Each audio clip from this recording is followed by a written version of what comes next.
Mike, can you just tell me exactly what a singing holiday is? Well, a singing holiday is a chance for people to come together, meet new friends, enjoy singing and the whole confidence building, the well-being, and combine that with going on holiday, relaxing, maybe let's say Barbados on the beach, or and seeing a new place, travelling around the island. We're getting to do 3 or 4 hours a day singing, and all the benefits that brings. So who's the brainchild behind all this then? How did it actually come about? I've been vocal coaching, and I only look about 16, but I've been vocal coaching since I was 21 at Goldsmiths University, and I direct various choirs around London and the southeast, and my wife's family are from Barbados. So one day whilst I lay on the beach, I thought, how can I spend more time here when I combine what I do? You've been trained to do, yes, exactly. But here in Barbados. And what sort of age range does it appeal to? It appeals to a wide range, actually. I'd say probably mid-30s and up. A gentleman over there who's come to help me out today is 82. He left his wife at home last year and came to Barbados for a week with us. So he's here today because he had such a great time. And you get professional people who want to go away and escape the city and engage in a fun activity. Yeah. So what about sort of people that cannot string two notes together? They've got they're tone deaf, sort of thing. And I think that sometimes puts people off because they think to themselves, singing holiday, I can't sing. We're not precious. It's a fun, relaxing experience. There is a bit of vocal coaching, so a bit of scales and breathing, some fun exercises that we can do. So by the end, you should feel that you've at least improved your voice. But that doesn't matter.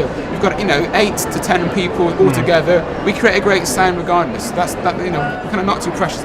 And sort of at the end of the holidays, do you do a little performance, or do you put on a little show for people? Absolutely. At the end of the holiday, we in Barbados in particular, we then have a kind of on the final night a big barbecue.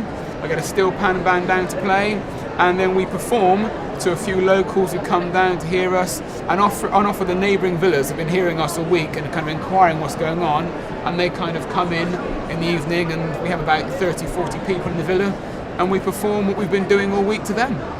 And do you find you get people coming back on these sort of holidays time and time again? Time and again, I've had one lady who came to Barbados in 2010. She's then came 2011, 2012, and she's booked on Spain for this year. All right. So people seem to enjoy it and want to come back, which is great. And singing holidays, is it just in Barbados, or do you plan to branch out to other? As I said, when I was doing Spain, it's in the mountains. It's a completely different experience from being on the beach. Now you're kind of up in the mountains, about 5 kilometres inland from Altia, just up from Benidorm. And we also do them in the UK. We do weekend retreats in the UK. And do you find from the people that have actually been on your holidays, do you get feedback? Do you get people saying, "Oh, I've joined the choir and I've come back. I didn't know I would enjoy it so much"? Or absolutely, I think people come on. I mean, often you have people who enjoy singing, and that's obviously the holiday appeals to them. But sometimes people just like the idea of maybe learning to sing.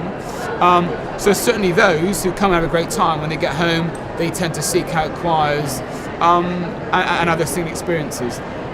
Well, I've never heard of this, but how, if people are interested, how would they actually find out? How would they go about finding out? www.singingHolidaysandretreats.com. So the website says what we do. We run singing holidays and retreats in Barbados, in Spain, and here in the UK. Okay, on that note, thank you very much for interviewing. Pleasure. Thank you.